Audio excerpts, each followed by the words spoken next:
말씀을 통해 은혜 받읍시다 라고 인사하겠습니다.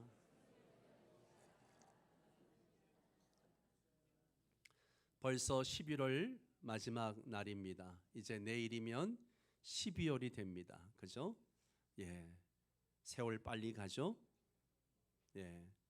나이 숫자만큼 간다고 하더라고요. 박영진 집사님 그렇게 빠르게 가나요? 세월이? 예, 그렇답니다. 우리 교회 제일 어른이십니다. 지금 90세가 넘으셨습니다. 그런데도 매주 이렇게 나오셔서 예배하고 성경 필사하시고 그러십니다. 예. 참 우리가 세월도 빠르지만 우리가 살아가는 세상은 이렇게 하룻밤 자고 나면 세상이 바뀌고 굉장히 빨리 발전하고 세상의 흐름이 정신없이 흘러가는 것을 보게 됩니다. 특히 우리 어른들은 적응하기도 힘든 AI 시대를 우리가 경험하고 있습니다. 말 한마디면 모든 것을 만들어내는 그런 시대가 되어가고 있습니다. 그렇지만 인간의 마음 깊은 곳에 있는 이 불안함, 혼란스러움 그리고 답답함은 오히려 점점 더 늘어나고 있는 것 같은 느낌을 갖습니다. 어떤 성도들이 이렇게 이야기합니다. 정말 바쁘게 사는데 열심히 사는데 마음은 더 불안합니다. 이제는 무엇이 맞는지 어떻게 살아야 하는지 잘 모르겠습니다. 열심히 살았는데 왜 이렇게 허무한지 모르겠습니다 라고 말합니다. 우리의 삶의 자리가 다 다르지만 인생의 무게는 누구도 피해갈 수 없습니다.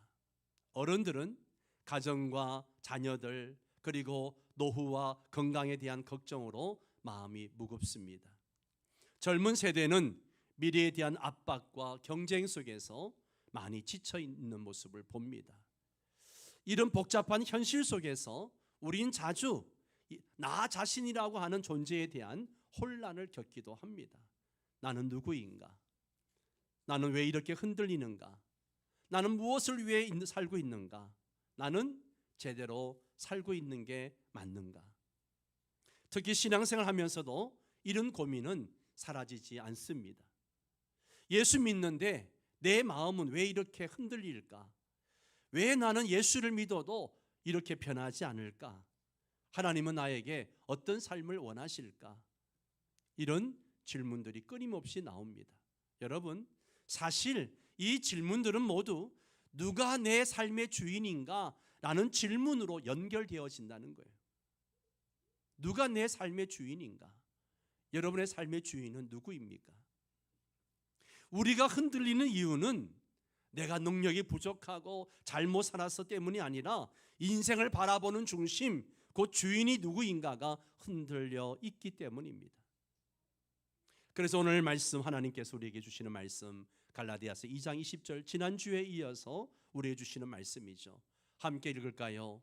이제는 내가 사는 것이 아니요 오직 내 안에 그리스도께서 사시는 것이라. 아멘, 아멘.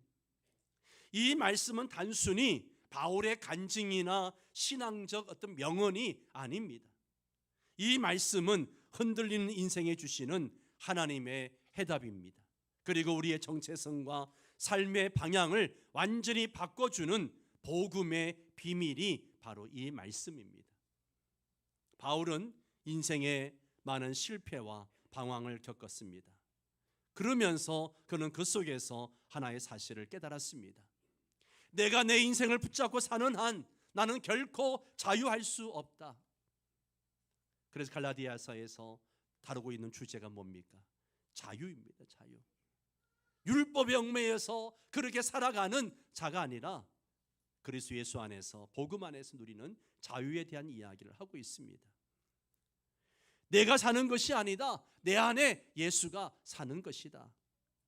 오늘 이 말씀을 통해서 누가 진짜 내 인생의 주인인지, 왜 나는 여전히 흔들리고 있는지, 어떻게 하면 흔들림 없는 신앙의 중심을 붙잡을 수 있는지 그 영적 비밀을 함께 나누고자 합니다.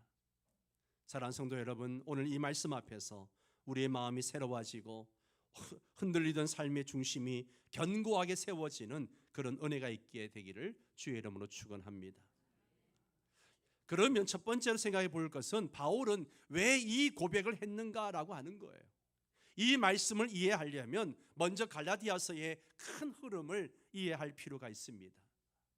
갈라디아 교회에는 예수 믿는 것만으로도 충분하지 않다, 예수도 믿어야 되지만 구원을 받으려면 할례도 받고 율법도 지켜야 한다라고 주장하는 유대주의자들이 갈라디아 교회 안에 들어왔습니다.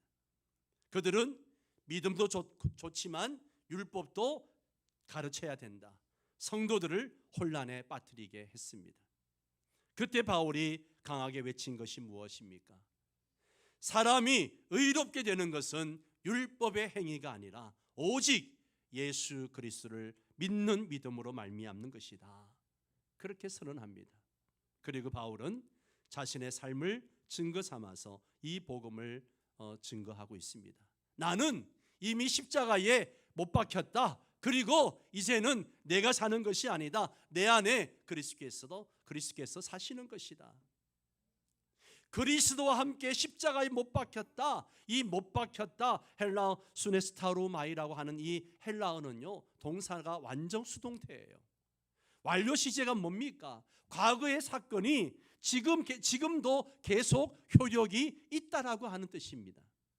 그리고 수동태라고 하는 것은 내가 한 것이 아니라 하나님께서 하신 일이라는 것이죠. 즉 바울은 이렇게 말하고 있는 것입니다.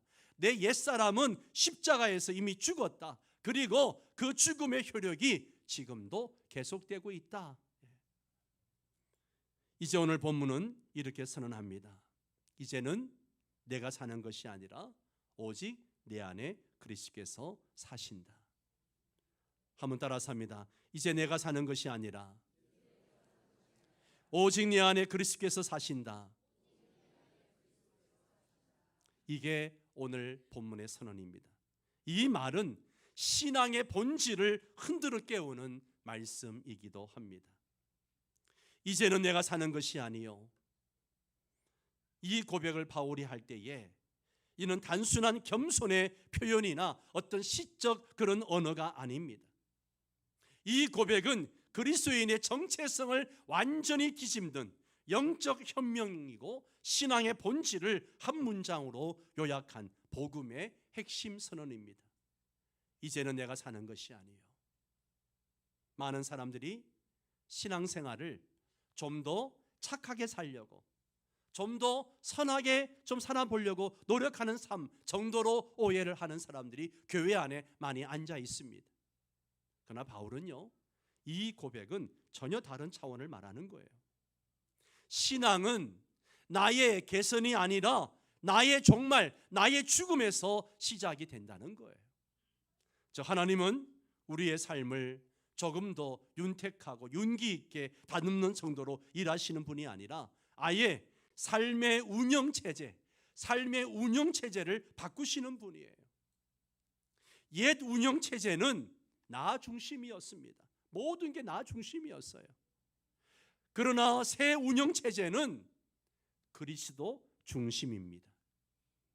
이 말은 무엇을 의미합니까? 신앙의 핵심은요, 나의 시대가 끝났다는 거예요. 예수 믿는 순간 나의 시대는 끝난 거예요.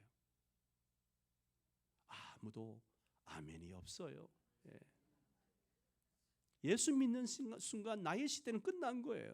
이 본문의 이 에고라고 하는 단어는요, 그냥 단순히 나라는 존재를 의미하는 것이 아니라 여기서 말하는 나는요, 하나님 없이 자신이 인생의 주인으로 앉혀놓고 그렇게 내 힘과 내 능력과 내 판단과 내 의지로 살아가는 그런 전체적인 그런 자아를 의미하는 겁니다. 여러분, 우리는요, 예수 믿기 전에 본능적으로 이렇게 살았어요.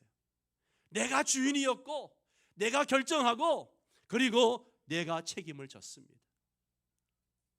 겉으로는 괜찮아 보여도 사실 이 삶은요, 매우 위험한 상태죠. 왜냐하면 인간 스스로가 자기 인생을 통제할 능력이 없기 때문에 그렇습니다. 여러분 자신을 통제하면서 그렇게 지금까지 살아오셨습니까? 아니요. 우리는 내 삶을 통제하지 못합니다. 미숙한 운전자가 운전대를 잡으면 사고를 내듯이 제한되고 연약한 인생이 자기 삶의 운전대를 잡고 있으면 반드시 그 인생은 충돌과 상처와 죄의 결과가 나올 수밖에 없는 것입니다. 성경은 이것을 죄의 상태라고 말하고 있습니다. 죄의 상태. 죄의 본질은 단순히 나쁜 행동이 아니라 하나님 없이 내가 주인 되어 사는 것입니다. 하나님 없이 내가 주인 되어 사는 것. 예수 믿기 전에는 내가 주인이었어요. 복음은 우리 삶에서 가장 근본적인 혁명을 일으킵니다. 그것은 바로 따라서 합니다. 주인 교체. 뭐라고요? 주인을 교체하는 거예요. 예수 믿는 순간 내 인생의 소유권이 바뀌는 거예요. 고린전서 16장 19절 20절에서 바울이 하는 고백을 보십시오. 같이 읽습니다. 너희 몸은 너희가 하나님께로부터 받은 바 너희 가운데 계신 성령의 전인 줄을 알지 못하느냐. 너희는 너희 자신의 것이 아니라 값으로 산 것이 되었으니 그런즉 너희 몸으로 하나님께 영광을 돌리라. 아멘, 아멘.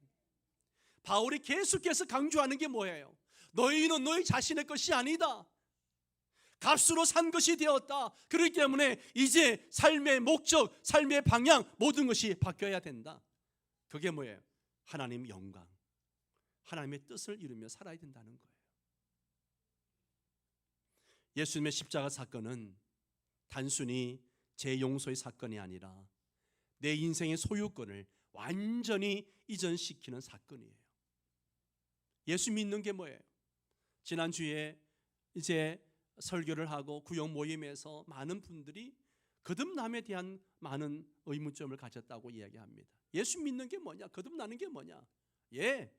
예수 믿는 거는, 거듭나는 것은요, 내 인생의 소유권을 완전히 주님께로 이전시키는 거예요. 내가 주인 되어 살던 삶을 주님께로 이전시키는, 주인을 교체하는 겁니다.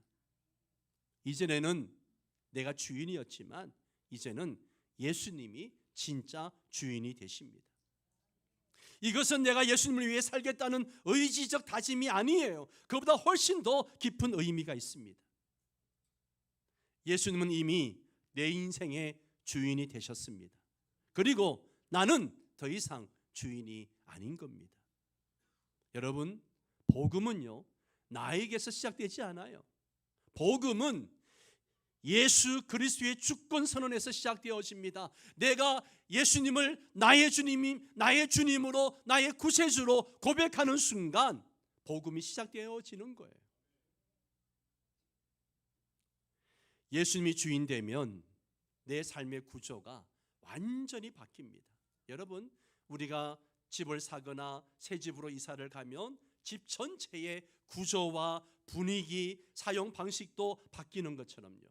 마찬가지로 인생의 주인이 예수님으로 바뀌면요, 삶의 방향이 바뀌고, 삶의 목적이 바뀌고, 삶의 기준이 바뀌고, 삶의 우선순위가 바뀌고, 삶을 바라보는 내 시선도 바뀌게 되는 겁니다. 예를 들어서 예수님이 주인 되어지면 무엇을 결정할 때에, 그 결정을 할 때에 그것이 내 이익보다도 이게 하나님의 뜻인가를 먼저 묻습니다. 힘든 사람들을 만나면 마음이 힘들죠. 힘들어하죠. 그럴 때 이 사람을 통한 하나님의 뜻이 무엇일까 묻습니다.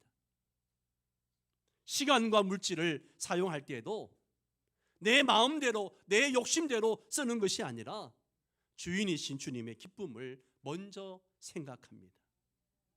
과연 이것을 내가 이렇게 사는 것이 주님이 기뻐하시는 것인가? 관계에서도 내 감정보다도 주님의 사랑이 기준이 되는 거죠. 주인이 바뀌었다는 것은요, 삶 전체의 방향 전환을 의미합니다. 방향 전환. 그런데 왜 많은 성도들이 이 변화가 없이 살아갈까요? 왜 이 변화를 경험하지 못할까요? 문제는 많은 성도들이 입술로는 예수님을 나의 주라고, 나의 주인이라고 기도할 때마다, 예배할 때마다 그렇게 고백하면서 삶에서는 여전히 내가 주인처럼 살아가기 때문이에요. 가정에서 모든 일을 결정할 때, 자녀들을 교육할 때, 직장에서 일할 때 내가 주인처럼 살아가는 거예요. 중요한 결정을 할 때도 말씀보다도 내 계산이 앞섭니다. 관계에서 성령의 음성보다도 내 감정이 앞서요. 감정대로 관계를 맺습니다. 인생의 계획에 있어서 하나님의 뜻보다는 내 욕망을 우선합니다. 즉 주인의 자리에는 여전히 나가 앉아 있는 거예요. 나가 앉아 있는 거예요. 근데 사랑하는 여러분, 한 보좌에 두 명의 왕이 앉을 수 있나요? 두 명이 앉을 수 없어요. 필연적으로 둘 중에 하나는 내려와야 됩니다. 그 주인 자리에서 누가 내려와야 됩니까? 예수님이 내려와야 됩니까? 내가 내려와야 됩니까? 그런데 우리는 끊임없이 예수님을 끌어내리고 내가 그 자리에 앉아 있습니다. 모든 걸 결정할 때 내가 결정을 합니다. 예수님이 내 인생의 주인이 되시려면 먼저 내가 내려와야 합니다. 그래서 복음은 자기 부인과 자기 십자가라는 명령으로 이어지는 거죠. 주인이 예수님이면 얻게 되는 놀라운 세 가지 축복이 있습니다. 여러분, 주인이 바뀌면 대부분 믿음 없는 성도들은 부담스러워, 어떻게 사나, 이런 생각이 듭니다. 그런 생각만이 아니에요. 오히려 예수님으로 주인이 바뀌면요, 자유와 평안과 확신의 축복이 임합니다. 구체적으로 어떤 축복이 임합니까? 첫째, 책임이 바뀝니다. 책임이 바뀌어요. 예수님이 주인이시면 인생의 짐을 내가 지는 것이 아니라 주님이 지십니다. 그래서 수고하고 무거운 짐진 자들아 다 내게로 오라, 이 말씀이 실제가 되는 거예요. 주인이 안 바뀌니까 수고하고 무거운 짐을 지고도 그 무거운 짐을 내려놓지 못하는 거예요. 내가 지고 가는 거예요. 맨날 그래서 예수 믿어도 답답하고 피곤하고 지쳐있고 기쁨이 없는 거죠. 둘째로 인도하심이 바뀝니다. 내가 주인이면 늘 불안해요. 확신이 없습니다. 하지만 예수님이 주인이면 그분이 인도하심으로 길이 확실하고요, 그걸 결정했을 때 마음에 평안함이 있습니다. 세 번째, 결과가 바뀝니다.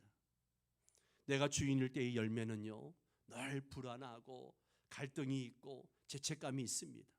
그러나 주님이 주인이시면요, 그 열매는 사랑이고 평안이고 감사하고 거룩입니다. 오늘 여러분의 마음속에 자리 잡은 주인은 누구입니까? 예수님이십니까? 아니면 나입니까? 만약에 내 계획이 주님의 뜻보다 앞서 있다면, 관계에서 내 감정이 주님의 사랑보다 앞서 있다면, 물질에서 내 욕심이 주님의 뜻보다 앞서 있다면, 시간을 사용할 때 내 편의가 주님의 기쁨보다 앞서 있다면, 그렇다면 아직도 내가 주인으로 앉아 있는 거예요. 내가 주인으로 앉아 있는 겁니다. 주님의 통치는 억압이 아니라 자유입니다. 그분은 우리 인생의 참된 주인이시고 또 우리보다 나를 더 잘 아시는 분이시고 우리 미래를 가장 안전하게 그리고 완전하게 이끌 수 있는 분이십니다. 사랑하는 성도 여러분, 오늘 우리는 이렇게 고백해야 합니다. 주님, 제 인생의 주인은 제가 아닙니다. 주님이십니다. 제 마음의 보좌를 주님께 온전히 내어드리겠습니다. 고백할 수 있기를 바랍니다. 이 고백이 진실하게 드려질 때 주님은 우리의 삶 전체를 새롭게 하시고 참된 자유와 평안을 주십니다. 오직 내 안에 그리스도께서 사시는 것이라 라고 했는데, 이 선언은요, 바울 신학 전체를 요약한 말이 바로 이 말이에요. 오직 내 안에 그리스도께서 사시는 것이라. 그리스도인은 단순히 예수님을 위해 사는 사람이 아니라 예수님이 내 안에서 사시는 사람이에요. 예수님은요, 내 곁에만 계시는 분이 아니라 내 안에 계십니다. 성경은 주님을 임마누엘, 우리와 함께 하시는 하나님이라고 말할 뿐만 아니라 우리 안에 거하시는 하나님이라고 말하고 있습니다. 그래서 요한복음 14장 16절 17절 말씀을 요약해서 보면 그는 너희와 함께 거하시며 또 너희 속에 계시리라.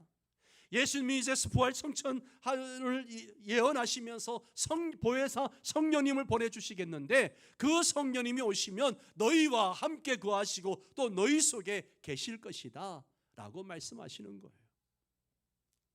여러분, 이 내주하심은요 단순한 동행이 아니라 연합입니다. 연합.